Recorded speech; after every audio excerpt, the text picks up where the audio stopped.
زندگی میں اپنانے کی کوشش کریں تو ہماری یہ والی زندگی بھی اچھی ہوگی اور اس کے بعد کی زندگی بھی اچھی ہوگی. ورنہ ہمیں ایک ڈرامہ نظر آئے گا. جو کچھ ہو رہا ہے، ہم میں سے کوئی بھی دنیا کے اندر آیا ہے نہ اپلیکیشن دے کر آیا ہے، نہ اپلیکیشن دے کر دنیا سے کوئی جاتا ہے. ہمیں اس دنیا کے اندر ایک لمیٹڈ پیریڈ کے لیے بھیجا گیا ہے. اس پیریڈ میں ہم لوگ کیا کرتے ہیں، اس کا مقصد کیا ہے؟ اگر صرف ہمارا مقصد کھانا پینا ہے، عیش کریں گے، مزے کریں گے، قرآن میں اس کو یوں بیان کیا گیا ہے اولئک کالانعام بل ہم اضل. ایسے لوگ جانور بھی کھاتے ہیں پیتے ہیں، اس کے بعد دنیا سے چلے جاتے ہیں.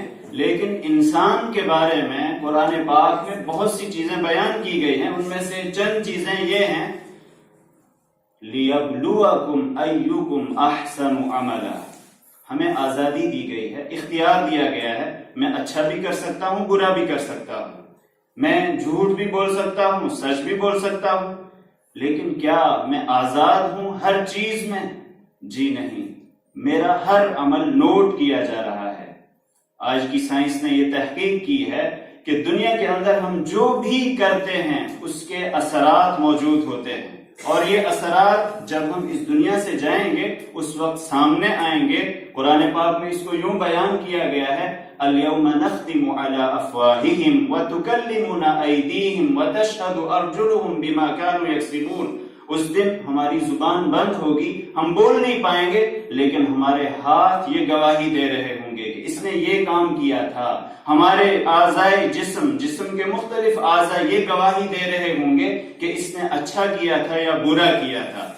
کہنے کا مطلب یہ ہے کہ دنیا کے اندر ہم جو بھی زندگی بسر کر رہے ہیں، اگر اپنے بارے میں ہمارا کنسپٹ کلیئر ہے، کائنات کی ایک ایک چیز کے بارے میں ہمارا کنسپٹ کلیئر ہے، اور اپنے پیدا کرنے والے کے بارے میں ہمارا کنسپٹ کلیئر ہے، تو ہماری زندگی بہت اچھے انداز سے گزرے گی.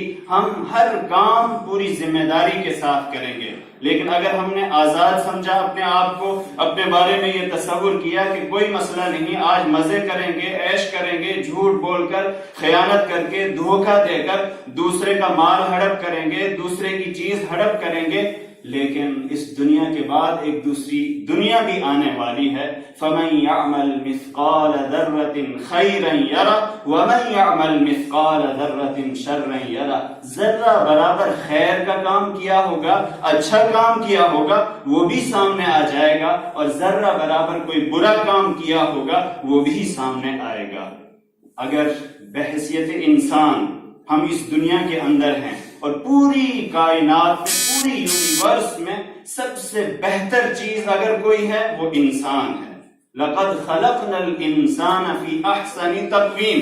انسان کو مالک نے سب سے بہتر شکل، شباہت، ہر چیز عطا کی، ہر صلاحیت عطا کی. اگر یہی انسان بگڑ جائے، اگر اسی انسان کے ذریعے برائیاں سرزد ہونا شروع ہو جائیں، تو پوری کائنات کا نظام درہم برہم ہو جاتا ہے. ہم بہت سے لیکچر سنتے آئے کہ بعد میں یہ ہوگا، اس کے بعد یہ ہوگا، واٹر کی کمی ہوگی، اور دنیا کے اندر مختلف چیزیں کم ہو جائیں گی. لیکن ایک چیز ہمیں ہر وقت ذہن میں رکھنی چاہیے، جیسے ہم لوگوں کی ایک لمیٹڈ ایج ہے، اسی طرح سے اس کائنات کی بھی ایک لمیٹڈ ایج ہے. یہ کائنات ایک دن ختم ہو جائے گی. اذا الشمس كورت واذا النجوم انكدرت. یہ جو سورج ہمیں دہکتا ہوا نظر آتا ہے، اس کی روشنی ختم ہو جائے گی. واذا البحار سجرت. یہ جو سمندر ہمیں پانی کی شکل میں نظر آئیں گے، یہ آگ یہاں سے نکلے گی. دنیا کی ہر چیز درہم برہم ہو جائے گی. وَتَكُونُ الْجِبَالُ كَالْعِهْنِ الْمَنْفُوشِ. یہ پہاڑ یہ روئی کی طرح اڑتے چلے جائیں گے. زلزلہ آ جائے گا، دنیا کے اندر قیامت برپا ہو جائے گی. یعنی اس دنیا کا ایک دن خاتمہ ہوگا، اور اس کے بعد پھر ہم ایک دوسری دنیا میں چلے جائیں گے. اس کے لیے ہم کیا تیاری کر رہے ہیں، اس کا ہمیں احتساب کرتے رہنا ہوگا، غور کرتے رہنا ہوگا کہ ہمیں اس دنیا کے اندر اصل کرنے کا کام کیا ہے. امید ہے کہ آپ اس تمام جو بھی کچھ کہا گیا، اگر اس میں کوئی غلطی ہوئی ہوگی معاف کریں گے. اگر کوئی سوال ہے.